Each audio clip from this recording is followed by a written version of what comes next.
Sveiki, su jumis Eugenijus Peščinskis ir Medžių idėjos. Ir savo YouTube nariams noriu pristatyti tolimesnę darbų proceso eigą.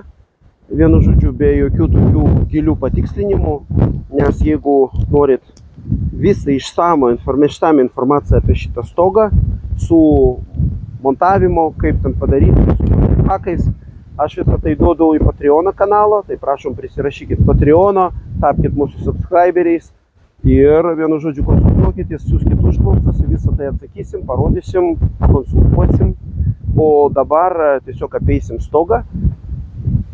Momentas tame, kad noriu paryškinti, kad komanda iš 5 žmonių padarė 200 kvadratų stogą, kai tik iki galo čia bus, dar jiems ten 3 dienų darbas liko. Vienu žodžiu, tai gausis pusantros, maks 2 savaitės. Tai 200 kvadratų, 2 savaitės ir skaito jie patys, kad labai ilgai. Sako, jeigu nestabdytų, jeigu ten būtų mažiau tų tikrinimų, jeigu mažiau ten būtų tų stabdžių su atvežimais tam tikrais ir logistiniais dalykais, tai sako, būtume padaryti dar greičiau. Tai tas greičiau nėra nekokybiška, nes labai svarbu patikrinti ir nepaleisti, tiesiog darykit, ką norit, o tikrint kokybę. Tai tas tikrinimas kokybės vyko su užsakovu kiekvieną dieną, kiekvieną pastoviai momentą, kiekvieną darbo etapą, nes kai būna kartais, kai užsakovas šneka, kad oi, man padarė blogai, visas namas pastatytas ir jis blogai padarytas.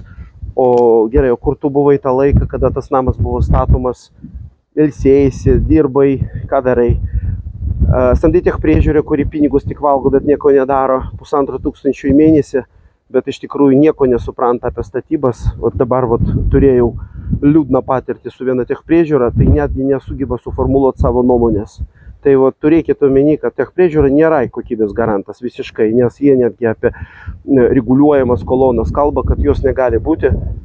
Skambinu karkasos vadovui, klausiu, ar gali būti ta. Gali būti ir mes statom ir pas mus yra nuosava tech priežiūra, kuri patvirtina, nes jeigu tu paimi reguliuojamų kolonos, kurie yra vienu žodžiu rimtos firmos, kurie parduoda Otenston, tai viskas gerai, galima jos naudoti. Svarbiausia, kad atitiktų tos, kaip čia vadinasi, tonažą reikia tą tikrinti.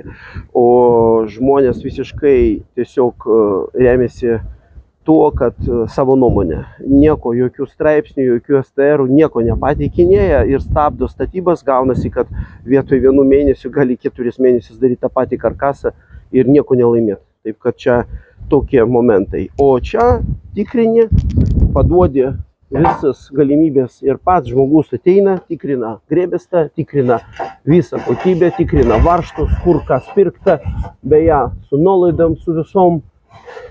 Ir taip važiuoja, matai, kad viskas lygų gražu, biškį nuvažiavo, taip, lygų gražu, nėra jokių momentų, jokių problemų, viskas iki milimetrų yra išlyginta, viskas sutampa. Tai žmogus mūsų patikrino, klientas, viską pasižiūrėjo, viską vienu žodžiu sutikrinom, viską buvo atvažiavęs net Tilkor specialistas, pasižiūrėjo viską, nes kai atvežė stogą, jie turi priimti, pasirašyti irgi, kad priėmė, tai jis atvažiavo, pasižiūrėjo, priėmė ir pasižiūrėjo ir pasakė, kad viskas yra daroma taip pagal taisyklės, tai vienu žodžiu, tai viskas patikrinta.